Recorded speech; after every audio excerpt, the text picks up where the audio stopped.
a statement made by Meghalaya's Deputy Chief Minister in charge of PWD roads, Prestone Tynsong, claiming that state representatives are willing to, quote, bow down, unquote, before the Indian government for the state's benefit, has drawn sharp criticism from the Hynniewtrep Youth Council. The council described the comment as excessive and undermining the state's dignity.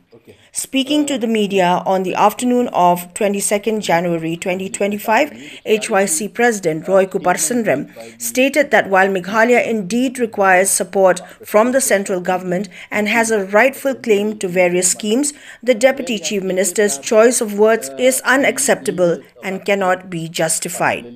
The representative are ready to go to Delhi with a bowl and with folded hands, and if required also they are ready to bow their heads before the officers, before the ministers of the central government to get required funds or seeking funds or assistance from the center.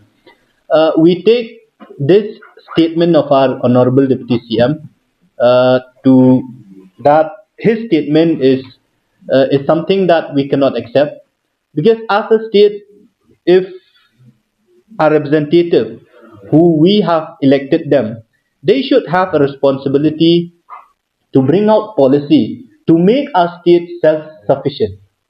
We should not be too reliable on Delhi, and not to the extent that our representative has to fold their hand, has to bow their head with a begging bowl to ask for assistance from the central government. Why do we have to do that? This state, I have not come across any statement from any ministers from other parties, from other states in India, to go to the extent to say that we are ready to beg before the central government. Why should we do that? We have resources, we have avenues in order to get more resources. But the problem with our state is that there is too much leakage of revenue. CAG report has time and again observed that the departments of the state, most particularly which deal with the mineral resources of the state, are not able to get the revenue properly, because most of the revenue are leaked. Why I'm saying that? If you can see, the state government is issuing challan for a particular truck to carry mineral of 12 metric tons, whether it's coal, whether it's limestone or other minerals. But if you go on the road, you will see that these trucks are not carrying 12 metric tons. They are carrying more than that. So the question is, where that excess goes?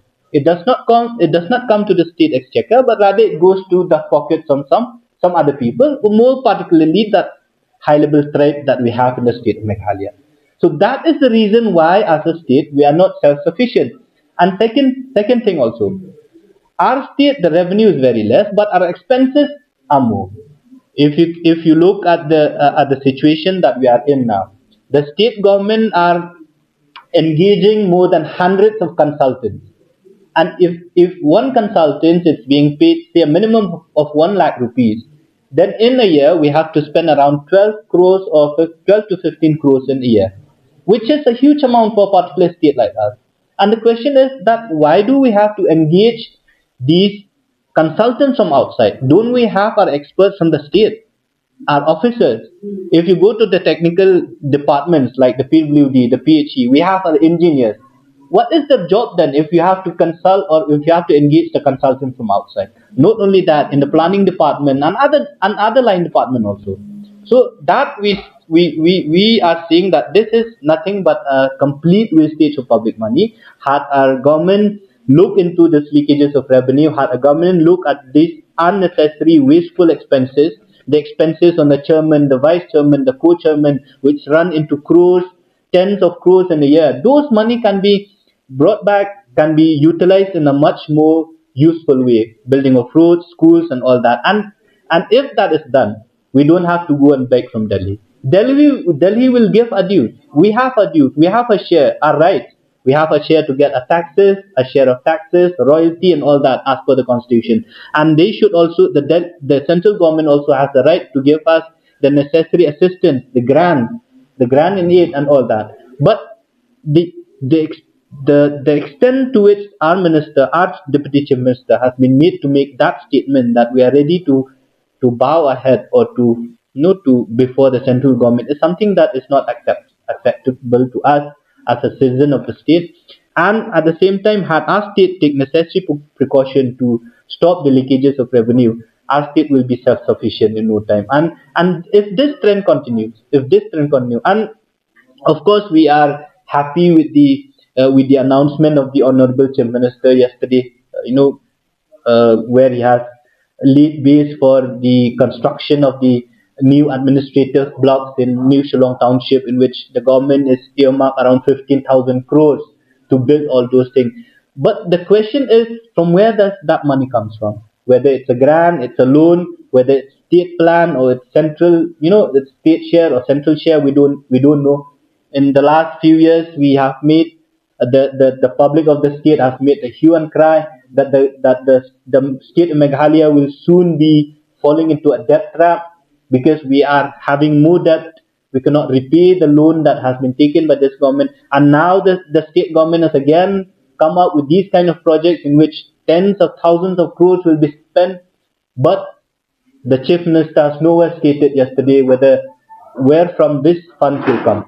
So this is something that we have to be very cautious, we have to be very concerned, and at the same time, as an organization, we feel that it is our duty to advise, to give a suggestion, or opinion to the state government that let us make Meghalaya a self-sustainable state. Let us not be too dependent on Delhi. Of course, now at this present situation, NPP and BGP are working together. So whatever NPP is asking, maybe the BGP will give them because they're strong, their bond are strong, their friendship are strong. But what will happen if at one day the central government will be ruled by another party, the state government will be ruled by another party? Then at that point of time, will we get the necessary assistance from the central government? Whatever the government, whatever Dr. Mukul and his government did 10 years back, that should not be repeated in the present government. In fact, this present government, under the leadership of Mr. Conrad Sangma, should take necessary steps that the same thing should not be repeated. Something different has to be done. And when he first took over as the chief minister, that is what he stated, that he wanted to make a difference in our state. So why should we repeat the same mistake like what Dr. Mukul Sangma has done? So our suggestion to our chief minister that please take necessary steps to ensure that Meghalaya is not too dependent on the central government. We should not bow our heads to such an extent that Delhi will look upon us in by that kind of eye that we are beggars and we are not able to support ourselves.